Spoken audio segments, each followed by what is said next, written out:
الشيطان الرجيم بسم الله الرحمن الرحيم يا أيها الذين آمنوا ليستأذنكم الذين ملكت أيمانكم والذين لم يبلغوا الحلم منكم 3 مرات من قبل صلاة الفجر وحين تضعون ثيابكم من الظهيرة ومن بعد صلاة العشاء 3 عورات لكم. دیکھو سب سے پہلی بات یہ ہے کہ دیکھو بھائی ہم جب مسجد سے نماز پڑھ کے نکلے تو ہم یہاں جمع ہو کر کھڑے نہ ہو جاتے، کیونکہ ہمارا محلہ ہے، مکانات ہے، ہم رک جاتے ہیں، کھڑے ہو جاتے ہیں، ہم کو پتہ نہیں چلتا، تو آنے جانے میں لوگوں کو تکلیف ہو جاتی ہے، کبھی عورتوں کو آنا جانا ہوتا ہے. اس لیے بہتر ہے کہ مسجد سے نکل کر ہم سیدھا روڈ پکڑ لیں، یہ ہمارے لیے بہتر ہوگا. دیکھو قرآن کریم نے، شریعت نے ہمیں بڑی زبردست تعلیم دی ہے. یہ جو آیت میں نے پڑھی ہے نا، سورہ نور کی آیت ہے، یہ 18واں پارہ. اس میں ہمیں تعلیم اور تہذیب سکھائی اور یعنی ایسے کاموں سے ہمیں بچایا کہ ہماری نگاہیں کہیں غلط نہ دیکھ لیں.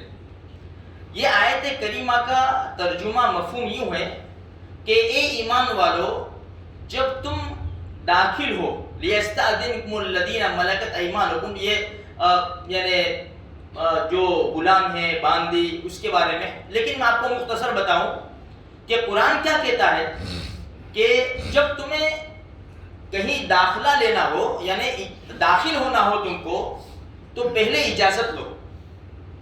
جیسے ہمارے خود گھر کے اندر، دوسروں کے گھروں میں تو اجازت لینا ہی لینا ہے، لیکن خود اپنے گھر کی بات ہے، یہ اپنے گھر کی، ہم جس گھر میں رہتے ہیں، ہمارے بچوں کا روم الگ ہے، اس گھر کی بات ہے کہ اگر باپ کو بیٹے کے روم میں بھی جانا ہے نا، یا بیٹی کے روم میں جانا ہے، کسی اور روم میں، تو ہم کو نوک کر کے جانا چاہیے. ایک دوسرے کے روم میں جانا ہو، کھنکھار کر جانا چاہیے، تاکہ پتہ چل جاوے کہ بھئی میرے روم میں کوئی آ رہا ہے. اس میں خصوصاً من قبل صلاۃ الفجر، فجر سے پہلے، اس لیے کہ سونے کا وقت ہوتا ہے، آرام کا وقت ہوتا ہے، اور انسان سونے میں پتہ نہیں کس طرح ہوتا ہے. کون بچہ، کون لڑکا پسند کرے گا کہ اپنی ماں کا سطر دیکھ لے وہ، یا تو کون باپ پسند کرے گا کہ اپنی بیٹی کا سطر دیکھ لے. تو بڑی زبردست شریعت نے تعلیم دی ہے میرے بھائیوں. من قبل صلاۃ الفجر، ایک تو فجر سے پہلے تم داخل ہو تو خصوصاً یاد رکھو کہ نوک کیے بغیر، اجازت لیے بغیر کسی کے روم میں ہمیں نہیں جانا. وحین تضعون ثیابکم من الظہیرہ، ظہر کے وقت، وہ بھی آرام کا وقت ہوتا ہے، لوگ اپنے کپڑے نکال کر سوتے ہیں. قرآن خود کہتا ہے وحین تضعون ثیابکم من الظہیرہ، ظہر کے وقت میں لوگ اپنے کپڑے نکال کر سوتے ہیں، تو اس وقت میں بھی خاص اجازت لیں.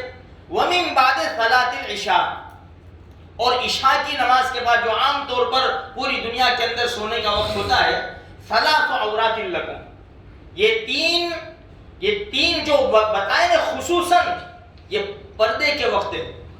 تو اس میں باپ بھی اگر اپنے بیٹے کے یا بیٹی کی کمرے میں جاتا ہے تو کھنکھارے بغیر، اجازت لیے بغیر ہم نہیں جا سکتے. اسی طرح بچوں کو بھی سکھا دیا جائے، بچوں کو تعلیم یہ دی جائے کہ بیٹا بہن کے روم میں، امی کے روم میں، ابو کے روم میں، کہیں بھی تمہیں جانا ہو ایک روم سے دوسرے روم کے اندر، تو بغیر اسے گھس نہ جاؤ. اسی طرح گھر میں بھی اس طرح گھس نہ جاؤ. قرآن کہتا ہے فَإِذَا دَخَلْتُمْ بُيُوتًا فَسَلِّمُوا عَلَىٰ أَنفُسِكُمْ، اسی صورت کے اندر ہے کہ جب تم تمہارے گھر میں داخل ہو تو سلام کے ساتھ داخل ہو. تحیۃ من عند اللہ، کہ یہ اللہ کی طرف سے بہت بڑی اچھی نعمت ہے اور برکت ہے، اس سے برکتیں ہوگی. تو قرآن کا یہ ہمیں تعلیم دی ہے قرآن نے کہ فَإِذَا دَخَلْتُمْ بُيُوتًا فَسَلِّمُوا عَلَىٰ أَنفُسِكُمْ، جب کسی کے گھر میں بھی داخل ہو تو سلام کے ساتھ داخل ہو. اسی لیے حدیث میں آتا ہے کہ اللہ کے رسول صلی اللہ علیہ وسلم کے پاس کوئی ہدیہ لے کر آیا اور سلام بھی نہیں کیا، اجازت بھی نہیں لی، اور ڈائریکٹ چلے آئے. ان کو معلوم نہیں تھا. ہمارے نبی نے فرمایا پہلے باہر چلے جاؤ، پہلے باہر چلے جاؤ، باہر جاؤ اور سلام کرو پہلے، اور پھر کہو ادخلوا، کیا میں داخل ہو سکتا ہوں. اس کے بعد حدیث میں یوں بھی ہے، کوئی پوچھے کون ہے تو ایسا نہ کہ انا، کیا انا، میں. اندر والا کون پہچانے گا کہ میں کون ہوں؟ اپنا نام بتائے، نام بھی مختصر بتائے. بھائی بات سمجھ میں آئی نا؟ جیسے میں نے وہ کہا تھا نا کہ بارش کا زمانہ تھا، بڑی کڑاکے کی بارش ہو رہی تھی، لوگ اپنے جگہ تلاش کر رہے تھے، ایک آدمی آیا، ایک گھر کو نوک کیا. بھائی کون ہے؟ کہ میں حافظ، قاری، مولوی، مفتی، علامہ، الحاج، شہری، قادری، چشتی. اندر سے آواز آئی، اتنے سب لوگوں کی ہمارے گھر میں جگہ نہیں. مختصر اپنا نام بتا دیں، بھائی میں ابراہیم ہوں، مجھے ذرا تھوڑا سا چھپنے کے لیے چاہیے، بارش کا زمانہ ہے. ہاں تو اچھا، دوسری بات یہ ہے، دیکھو ہمارے آقا صلی اللہ علیہ وسلم نے ایک ایک چیز بتائی. دشمن نے تانا بھی دیا، مسلمانوں کو تانا بھی دیا کہ تمہارے لیڈر کیسے ہے کہ ٹوائلٹ میں جانے کا طریقہ بھی بتاتے ہیں. ہاں کوئی زندگی کا کوئی ایسا کام نہیں ہے جو ہمارے نبی نے نہ بتایا ہو صلی اللہ علیہ وسلم، اور جو شریعت میں ہے نا اسی کو کرنے کا حکم دیا. ایک مرتبہ جبریل تشریف لائے تو اللہ کے رسول صلی اللہ علیہ وسلم امی عائشہ رضی اللہ تعالیٰ عنہ سے فرمایا کہ جبریل آئے ہیں، آپ کو سلام پیش کر رہے ہیں. تو امی عائشہ نے کیا، وعلیکم السلام ورحمۃ اللہ وبرکاتہ. پھر آگے بولنا چاہا امی عائشہ رضی اللہ تعالیٰ عنہ، ہمارے نبی نے روک دیا، بس وہ برکاتہ تک ہمارا سلام ہے، اس سے آگے نہیں ہے. اسی لیے حضرت عباس رضی اللہ تعالیٰ عنہ یا عبداللہ ابن عباس رضی اللہ تعالیٰ عنہ، میں بھول گیا، ان کے پاس کوئی آیا تو اس نے سلام کیا، السلام علیکم ورحمۃ اللہ وبرکاتہ ومغفرتہ ورضوانہ. تو غصے ہو گئے، کہا کہ یہ کہاں سے لے آئے تو؟ بس ہمارا سلام برکاتہ تک، السلام علیکم ورحمۃ اللہ وبرکاتہ، اتنا ہمارا سلام ہے، اس سے آگے نہیں ہے. اس لیے اللہ کے رسول صلی اللہ علیہ وسلم بس ہمیں یہ تعلیم دی. بعض مرتبہ ہم بول دیتے السلام علیکم، وعلیکم السلام ورحمۃ اللہ وبرکاتہ، پھر آگے وہ مغفرت ہو، پتہ نہیں کیا.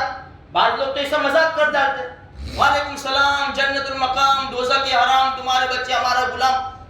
سمجھ میں آئے؟ ارے یار یہ کیا مذاق ہے؟ نہیں، ایسا نہیں ہے.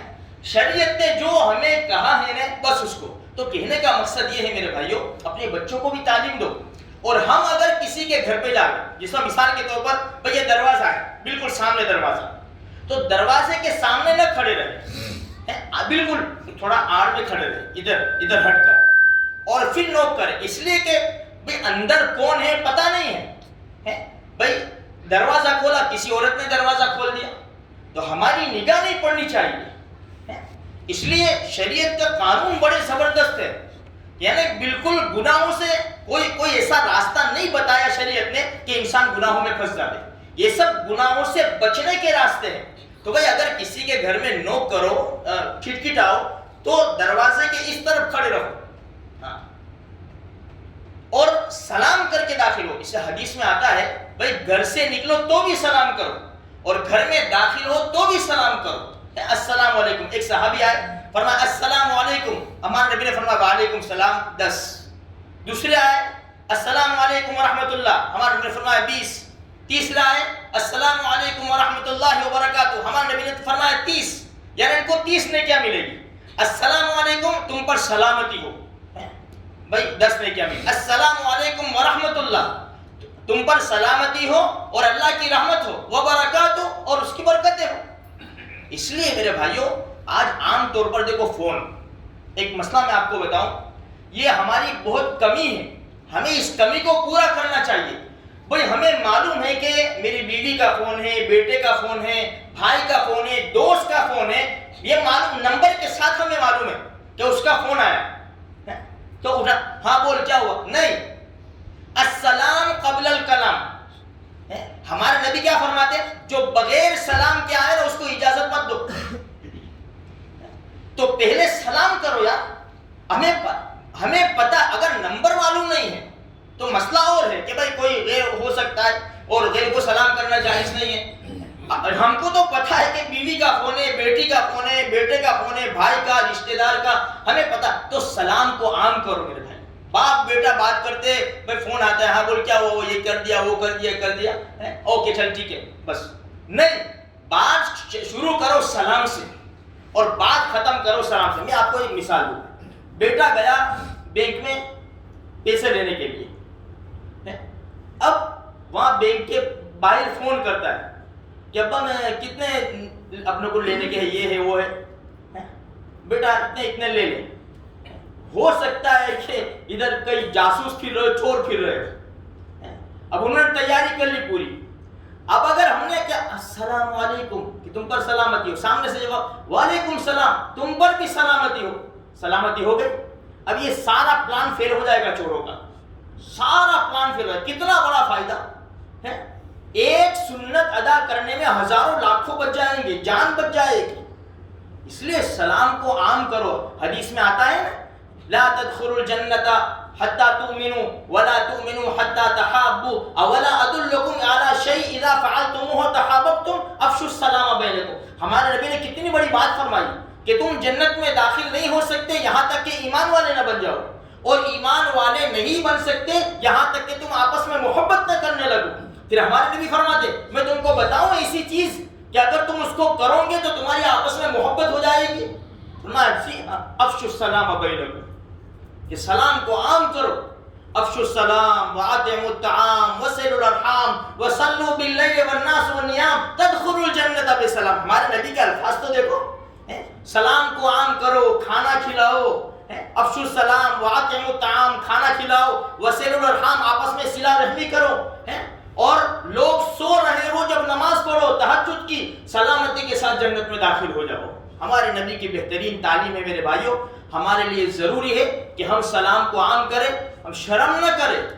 اب آج تک بیوی کا فون آیا، ہاں چل بول یہ وہ سب، اب کیا السلام علیکم، تو سامنے سے ایسا کہے گی بھی او مولوی صاحب کب سے بن گئے، بات سمجھ میں فکر نہیں کرنے کی اپنے، ہاں چل ابھی سے مولوی صاحب بن گیا. بات سمجھ میں آئی نا؟ تو تھوڑا ایسا آگے پیچھے ہوگا، شرمانے کا نہیں. بات مطلب انسان یہ جیسے ہوٹلوں پہ ادھر ادھر چائے کی دکان پہ پان کی دکان پہ پانی لیتا ہے نا تو اس کو بیٹھتے ہوئے شرم آتی ہے، تو کھڑے کھڑے پانی پیتا ہے. نہیں، شرم مت کر. تو تیرے نبی کا امتی ہے، تیرے ان کا خیال نہیں رکھنا ہے، یہ چلتی پبلک کا خیال نہیں رکھنا، تجھے تیرے نبی کا خیال رکھنا ہے، تجھے تیرے نبی کو راضی کرنا ہے. بیٹھ جا، اور بیٹھنے کی جگہ اچھی طرح ہے تو، ورنہ بیٹھنے کی جگہ نہیں ہے تو اجازت ہے، شریعت کی طرف سے کھڑے کھڑے پانی پینے کی اجازت ہے. اگر بیٹھنے کی اچھی طرح جگہ نہیں ہے تو ہاں، تو یہ تعلیم ہے، شریعت نے باندھا نہیں ہے. الدین یسر، دین بہت آسان ہے میرے بھائیو. اللہ پاک مجھے بھی، آپ کو بھی اور سارے مسلمانوں کو کہیں سنی باتوں پر عمل کرنے کی توفیق عطا فرمائے.